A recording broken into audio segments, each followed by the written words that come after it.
Pitch black cave. The tribe is hiding.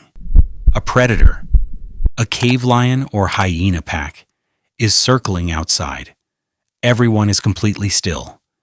Then, a baby starts crying. The mother's face fills with terror, not because the baby is upset, but because that sound could get everyone killed. So what did she do? What did ancient humans do when a baby cried? And silence was the difference between life and death. Cave lions, hyenas, and wolves hunted at night. Crying was an acoustic beacon. A single infant could endanger a group of 20 to 30 people. Hunter-gatherer bands were small, tight-knit. Every member's survival depended on not being detected. This wasn't paranoia. It was accurate threat assessment. Modern parents can let a baby cry it out. No predators, soundproofed walls, safe neighborhoods.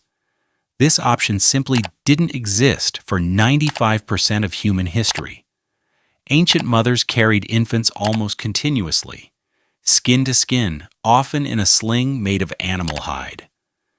Studies of modern hunter-gatherer groups, like the Kungsan show babies, are carried up to 90% of daylight hours.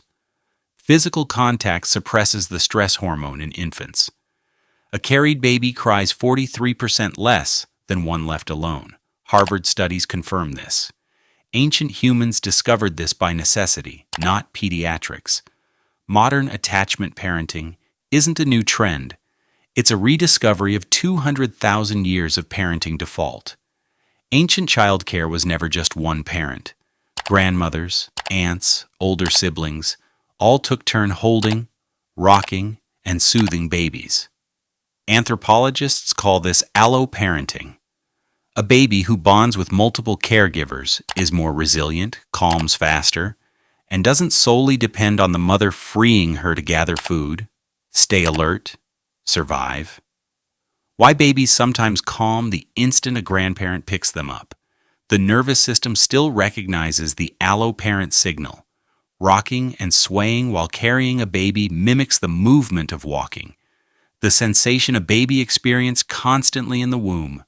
It activates the vestibular system, triggering calm. Low humming and rhythmic sounds, the origin of lullabies, dampen the baby's crying without adding external noise. A mother's low hum is below the frequency most predators home in on. A 2022 study found babies stop crying within 30 seconds of rhythmic walking motion. Ancient mothers weren't guessing. They'd observed this across generations. Archaeological and anthropological evidence suggests that in extreme survival situations, active predator attacks, group migrations, severe food scarcity, some infants did not survive. This wasn't unique to early humans. It's documented across dozens of hunter-gatherer and subsistence societies when resources were critically scarce. The evolutionary pressure was brutal and indifferent. This is why the bond between a mother and infant is so intense. It evolved in a world where losing that child was always possible. The love was real. The danger was real. Both existed at once. Every technique that actually works for modern parents, baby wearing, skin to skin, rocking, communal care, white noise, is just a domesticated version of what ancient humans discovered under life or death pressure.